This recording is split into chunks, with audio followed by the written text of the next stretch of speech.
Hello, everyone. Welcome back to the CyberSec Automation Interview Series. I'm your host, Philip Stajkowski, and today we'll be discussing on how we can build AI tools for security operations that integrate effectively and are used daily by the analysts. As I've often discussed in the cybersecurity automation block, the effectiveness of AI in cybersecurity depends not just on its algorithms, but on its operational impact and acceptance by the SOC personnel. Joining me today is Tom Findling, a leader with significant experience in the AI-driven cybersecurity solutions. Welcome, Tom. Hey, welcome, Philip. Thank you for having me. Nice to have you here. Before we begin, I wanted to ask if you can provide for our listeners a brief introduction of your professional background, just a bit about yourself. Sure, absolutely. Thank you.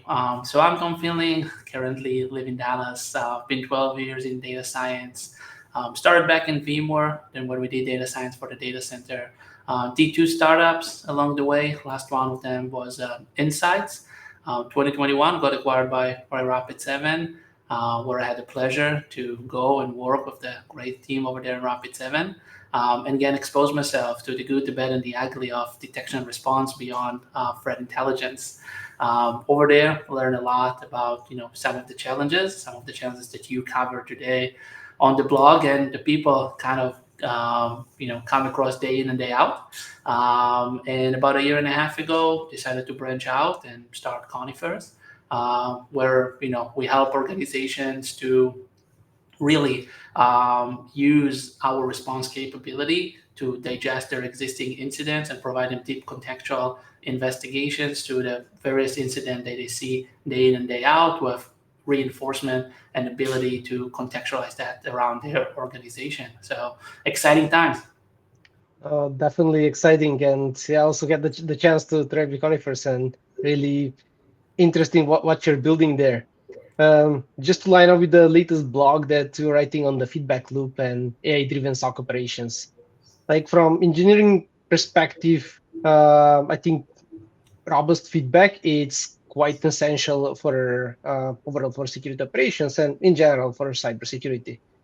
Um, so I wanted to ask you how you build your product. Seeing that your product it has this implemented very well, and if you can tell us a bit more on your thought process when you're building conifers and how you incorporate the feedback loop. Yeah, for sure. And I think it's very, very interesting. Feedback loops are obviously an integrated part of every process that they deal with today. Everybody wants them, but like candy, everybody wants it, but it's very hard to get and make sure it's actually working and being operationalized in production. So while being conifers, we really see an opportunity to start connecting back, detection and response, because over the last couple of years, you see, response plans are doing their stuff, detection teams they are doing their stuff, and there is not a lot of feedback loop and telemetry pipeline going on between both groups. So we saw, two opportunities, actually three, but two that I want to focus on today. The first one is what we call the ability to create a feedback loop between the response side and the detection side. Basically, you all the time roll out new detections, detection engineering tool teams do more and more in that space. But sometimes you can simulate that, but you don't know what will happen until you launch it in production. So being able to look at your current detections and understand which one of them are inefficient and how you make them more efficient, which one of them are ineffective, and then just remove them or fine tune them.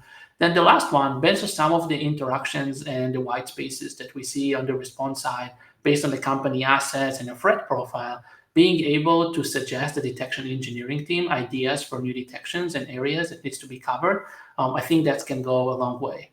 On the flip side, what we've seen with responders, that unfortunately, what I found very, interesting is, especially with some of the engagements that I had, is before I even start responding, and it doesn't matter if it's a human or AI, digging into the detections can create, it has a whole new world that if you don't understand, it will be more challenging for you to respond. So being able to go through the detections that exist, ask questions, and understand the business context and the detection logic behind them, it's extremely important to be able to better respond and do a better job. On the side there, There is always the reinforcement that you collect from the individual people that interact, from the responders who interact with the platform, about institutional knowledge and additional information that we can gather about specific organizations when it comes to their asset, their risk tolerance, and other type of things that kind of completely unique about them, and get and feed that feedback into the tools and the agents and the capabilities, so it will know better next time what to do. But those are the three areas that I see, Philip. Hopefully, it makes sense. Nice, nice. It makes sense, and I like that touch base also on the detection engineering is not some. I haven't seen many of the vendors in the space that they go and analyze the detections. Usually they just sit on top of it and they just wait for an alert to come. So I wanted to ask you, what made you think that you need to analyze the detections, and what's your approach?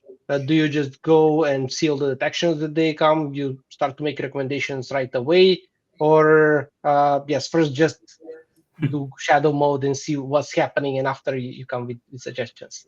Yeah, yeah. Just as an approach, we like to go look and understand before we provide any suggestions. And I think just, even before we even provide suggestions, just to better respond to, like, the incidents that you see day in and day out in the SOC, it's a really good thing to just start with the detections. When I look at detections, I split it down into two main areas. One of them is the detection logic. Try to understand what the hell the person who put it together tried to achieve with that detection. There are ones that are pretty straightforward and very detailed, and the context is there. And there are ones that are not. I'm like, just last week, I came across a customer that had a detection to fire an alert every time there's somebody in the organization runs PS exit. Man, that's a pretty big rule. Or I've seen another one that every time somebody runs PowerShell, that triggers an incident. Obviously, there is a lot of understanding and context that you need to gather around them. So being able to flag those detections and better understand the context behind them get you a long way with just being able to respond to those detections. Because without the context, you can do what you can do, but there's some pretty nasty detections out there that kind of came together based on a lot of experience with the organization, that it's kind of priceless. So when you come to respond, you need to understand. The second part, when I found also very significant, is the business logic that build into the detection itself. There is a lot of things that you can do to improve a detection, and putting more business logic and business context into it goes a long way. Obviously, there's a lot of noisy detections out there, and you can just kind of generate them all and deal with them at the response side, or you can deal with some of them at the root cause at the detection side. So by looking at some of those rules, and some of those rules have been there for years and keep getting bigger and bigger and more complex, you can start understanding some of the business context. And also, while looking at them, it will be much easier for you to suggest improvements moving forward. Now, the improvement, as we talked about, come much later down the process, after the platform has been operational for a while, and after you see some historical data and real alert triggering, and really start to understand the behavior of the SOC. This is the time when you can start making some recommendations. And it's up to the detection engineering team to decide, hey, we just want to pick it and implement it or not. But it's always good to centrally looking at what comes out of the detection engine and try to refine it. And this is like as probably it's a never ending process. Yes. Yeah, like good Nice. job for a lot of people out there. Yes, yes, definitely. And I'm with you. I think, especially with detection engineering, I've seen also in my experience that there are two types of detection. As I said, some that they're really good, well structured, a lot of context and narrow, and others that they're just wide net, so like catch everything and hope that, yeah, maybe it will be something bad, just creating more burden and more burnout than for the analyst. Yeah, and some of it is there for a reason. And some of it, as you say, Philip, is just expertise. I'm like, not everybody has, top expertise to come with the best detection engineering, capabilities. And, we need to find something that would work for the general public and keep, organizations around the world safe, and not just the, top Fortune 100 or Fortune Yes. 1000. And I think that's a big challenge these days. Yes, yes. Something else that you mentioned a few times is the institutional knowledge, and I think that's quite important. But I want to just to clarify here a bit. I think many they think that all these autonomous SOC, AI SOC platforms, you put them there and you start to get some real value in the, I don't know, first 5 days. I think it's quite important, at least in my view, that the more that you gather knowledge, then the more fine-tuned they are and they learn better. Um, how it has been with your experience, what you have seen with customers working so far. Yeah, I think, some of it goes along the way with what are the current documentation and coverage the customer currently have and what they have documented. Based on my experience and what I've seen lately, at best, you might have some documented, but most organizations, when it comes to their assets and risk profile and all that, just don't have a lot. And that's fine because they are literally working all day long trying to protect their organizations. They just don't have the time to start documenting everything. And even more than that, imagine organization documenting mountains of pieces of information, but there is no one to read that and nobody to utilize that. I think now we're kind of in a pivotal point when actually you can, in an interesting way, start extract all that knowledge, and it comes from the data, it comes from historical data, it comes from interaction with the analyst itself while they're solving the incidents, and start bringing all this tribal knowledge and ingest it and structure it, and most likely and more importantly, after you gather it, start applying it in large scale within the investigations. But coming into an environment, Philip, and expect that everything will be just document up and running and ready for you, it's unfortunately a false assumption. And this is something that you build over time. And I put it as imagine that you bring a new analyst to your team, and he has the best skills. He came from a Fortune 10 company. He was the brightest analyst on the team, and now he works for you. Obviously, from an expertise perspective, he is probably one of the best.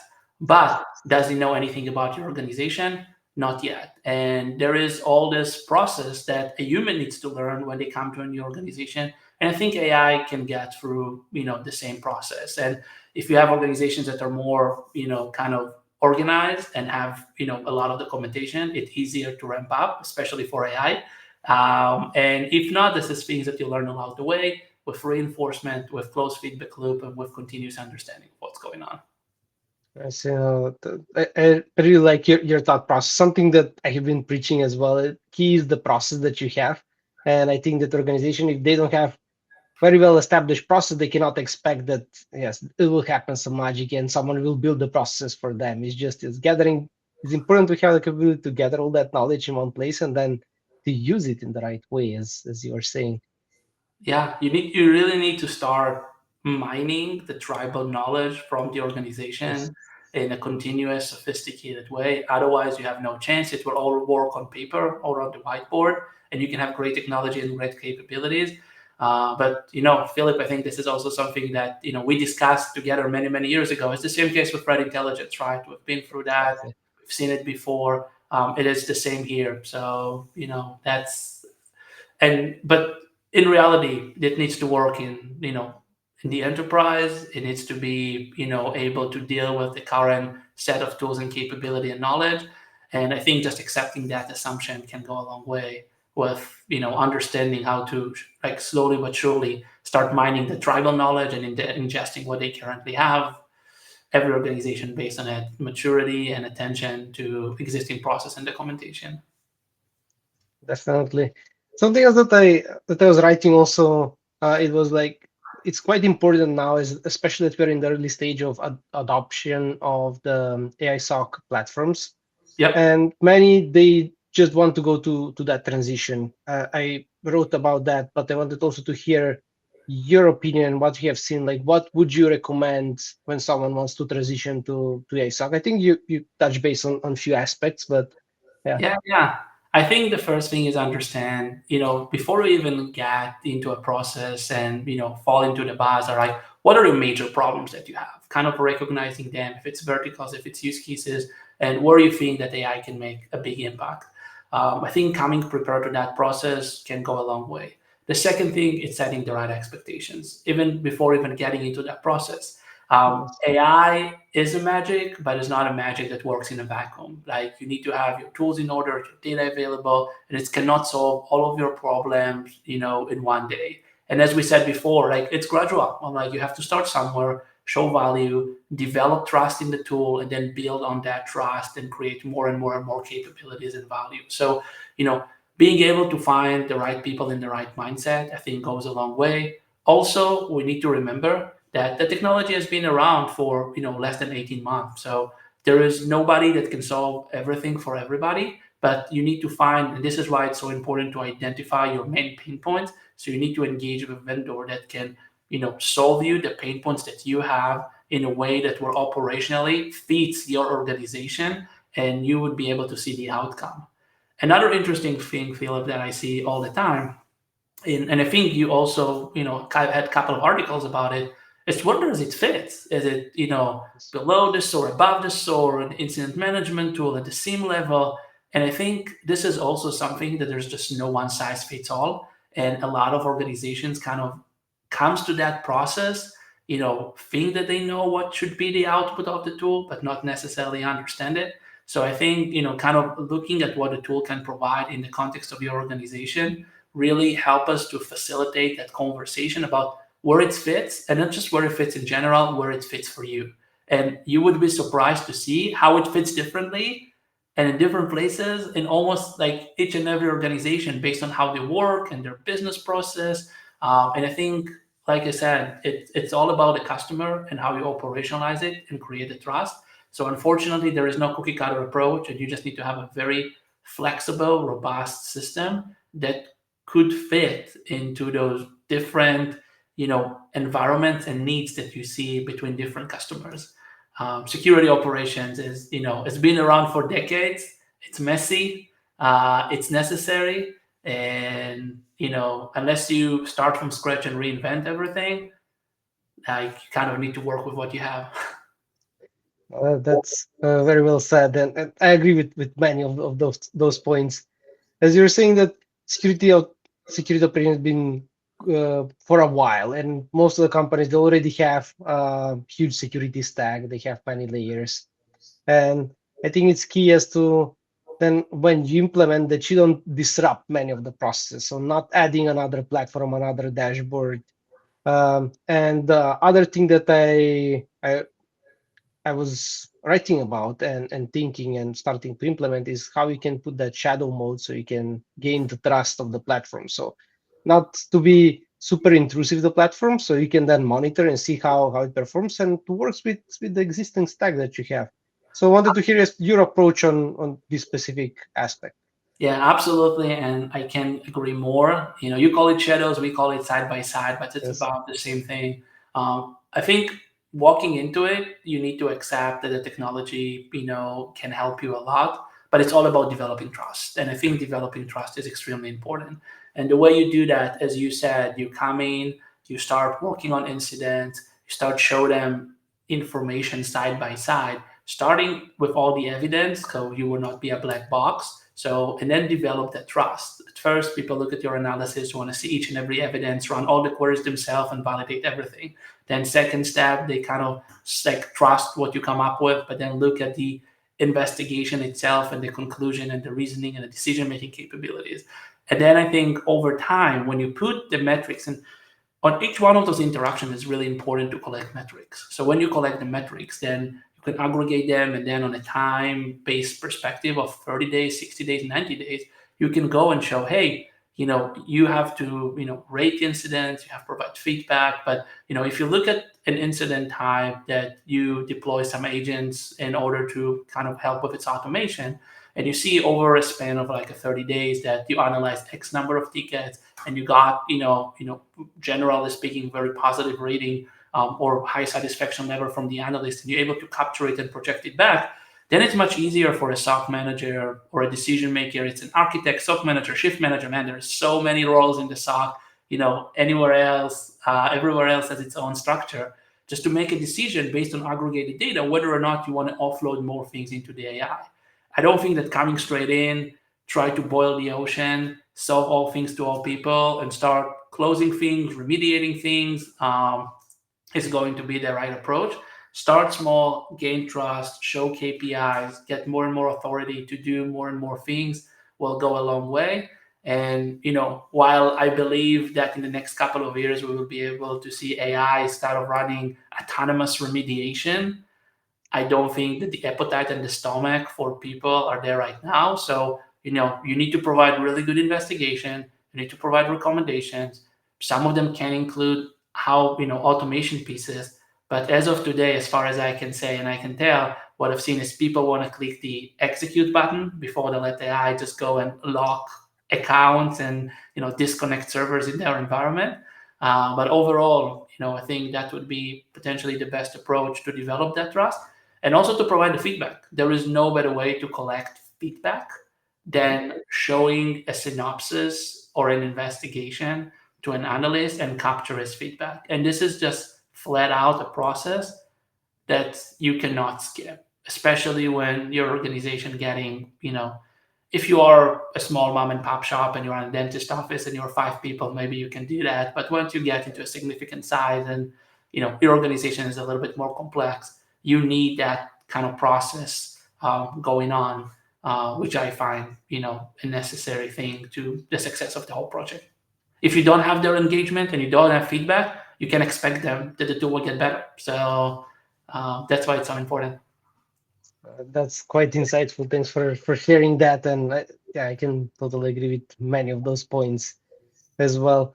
Um, I'll change gears a little here, and I wanted to ask you a different question, which usually I ask most of the founders in this space.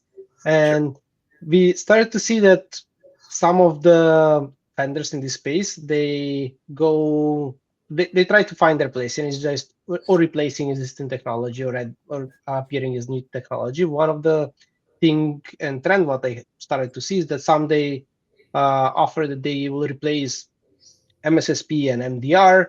And I wanted to hear European. Do you see this like a technology that will replace MSSP and MDR, or it will be technology that will enable also MSSPs and MDRs to be even better? I think it's a combination of both, and it depends. The way I look at it is depends on the buyer. If you're a large enterprise and you have your tier two and tier three in house, and you only offloaded your tier one or maybe portions of your tier two, I think it's a great time to reevaluate over the next 18 to 24 months whether you want to keep going down that path or with the current enhancements with technology, kind of in-source your SOC and run it in-house.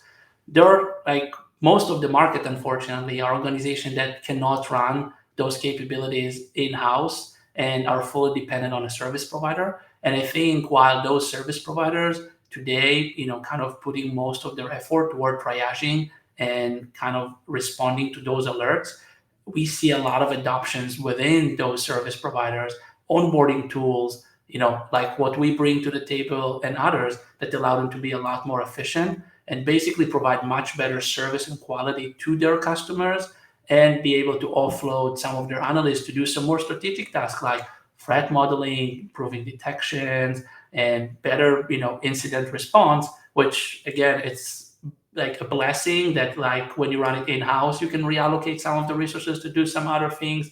I think they will benefit from it as well. And again, if you cannot have your own incident response team, if you cannot have your full, analyst team, even if it's just a handful of people, you will have to be rely on a service provider, and it does make a lot of sense for those organizations to go down that path and utilize those tools within their service providers. What I can tell you for sure, when you're evaluating a service provider, look at his roadmap, and if you don't see AI in its roadmap, I would highly suggest to go and evaluate a different one. Yes, yeah. That's really good advice and suggestion.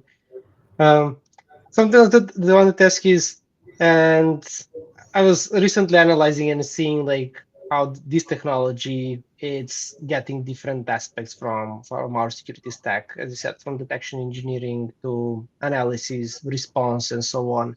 Do you think that at one point we will have a SOC platform that will replace the SIEM and SWOT technology and will be like one huge platform that can do everything end to end and it will be AI augmented?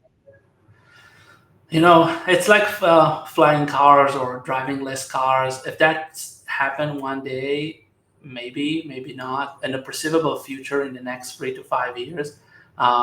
Unfortunately, I don't see it happening. I think those we will keep building more agents. Those agents will be able to get, would be able to get more significant part of, the day-to-day operations of the SOC. Human will still stay there for oversight and enablement and do the stuff that the agents cannot do.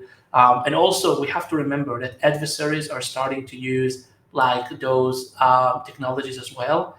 And I was talking with a CISO last week, and he tells me like my organization feels it's really need AI in two main places, like the SOC because there is so much load that it's unmanageable, and we see more and more attack like from AI, not necessarily in sophistication, but just in scale that we get overwhelmed.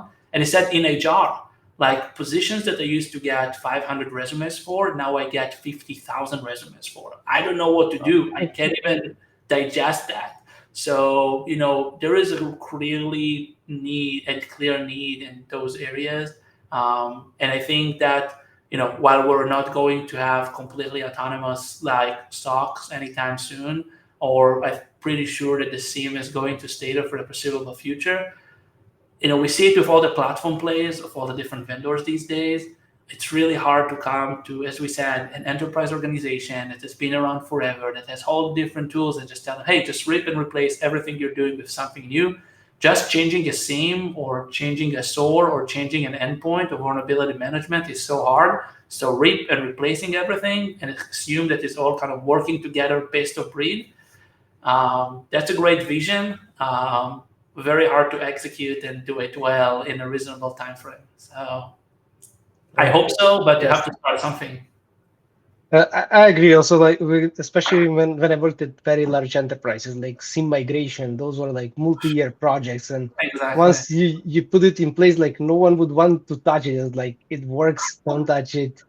It's as good as it gets. It's fine because yes, everyone was scared of those migrations. Smaller technology, smaller, especially tech companies, I think they move faster and they can replace things faster. But still, they'll grow eventually, and then still they'll be way harder to replace stuff Yeah. and transition. And I will tell you, like, with staff already being overworked and the fact that we need more and more and more people anyway, I don't think a lot of people proactively have the appetite to change technologies. I'm like, they need to build more and they're currently behind, and allocating more resources to change technologies is not top priority for them. That being said, again, if technology is being retired, if it doesn't meet your needs anymore, there is reason to change technologies. I don't think people are proactively have the appetite, and that's why you can see you touch the seam. Legacy players are still our big portion of the market today, just because it's so hard and nobody has the appetite to proactively change the seam. Yes, yes, definitely. And I have one more question that I wanted to ask you. So as we're changing as technology, and I think the position, the responsibilities that we have as SOC analysts, as SOC engineers, they're changing. And what's the your position on AI and cognitive SOC, and how it will change the interaction with the security stack now that it's AI enabled or has AI capabilities? No, that's a great question, and I think the analyst role will transform itself. First, we talk in tiers today, and the reason we talk in tiers is because we have shortage of capabilities and labor. Once you get to the point, and I'm talking a little bit visionary here, but once you get to the point that you have endless horsepower, I think we will move away from the tiered approach, and we will have analysts doing different things, enabling the AI.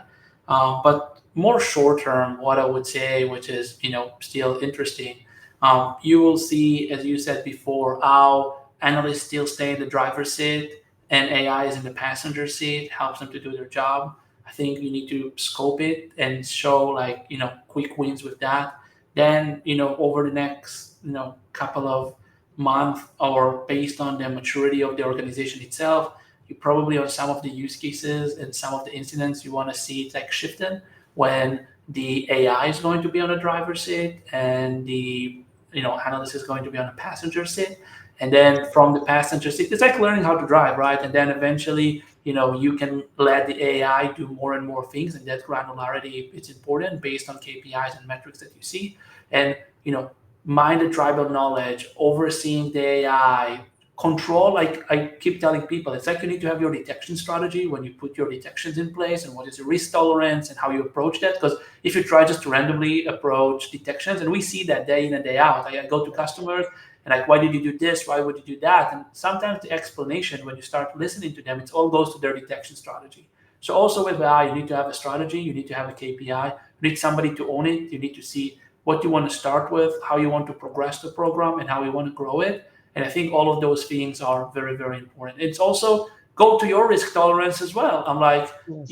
you have a lower risk tolerance, you go very slow. You have higher risk tolerance, you go very fast. You're right there in the middle, you decide how fast you want to go. And I think it's different from every customer and every environment. And it's not an exact science. This is emotional, right? Like a lot of it. So, we need to be able to provide you KPIs and capabilities to measure the outcomes in the best way possible, because I think it's extremely important. But eventually, you trust the tool, you don't trust the tool, you scale it, you let it do things autonomously. This is primarily based on your level of confidence and your gut feeling, uh, which is super important. Nice, nice. So that's and we are on the same view that one. I think I was also writing on that area, and it highly depends on the risk tolerance and yes, what you want to implement, when to implement, and yes, the results will highly depend on that. Yeah, and there are two things for it. I'm like, and you also need to look at it in the context of your operations today, which is very interesting. If today you have 5,000 alerts a day, and 4,500 of them you don't even touch, you have nothing to lose, right? I'm like, go find me Yes. something, like go through it. If you currently have it all intact, that's great. You might want to expand detections coverage or offload it in a more careful way. And again, it just depends of where you stand in the process, and where you are right now in an organization. And it's always, you need to compare it to humans. What I found out with a lot of customers is that sometimes there is the mistake, like driving less cars, is that the fact that they can't make accidents. Driving less cars, like humans make accidents, driverless cars will make accidents. You just need to make sure that your percentage is better than humans. So AI will, like, this needs to be some sort of tolerance to AI can make mistakes as well as is significantly better than what we can get out of humans. So this is also another thing that I always tell many, many people. And it's not just need to be, evaluated in a fair way, and kind of, important to put in perspective. Whoever runs the AI strategy, and it's also another thing that you need to identify that person that will run that, because that's extremely important. Definitely no, and I really like your analogy also with the cars, and yes, as you said, yes, AI also will. We need to accept that AI will make mistakes, and it won't be like, oh, it's perfect till 100% every time it's correct.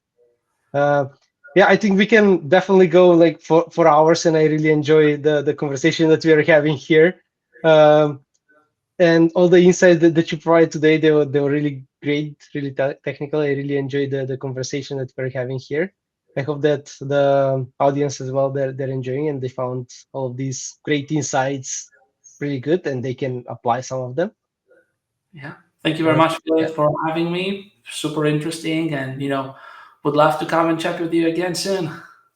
definitely. Thank you for being the guest today. Okay. And also, yes, thanks to the listeners for watching the CyberSec Automation interview series. And yes, watch out for the next one.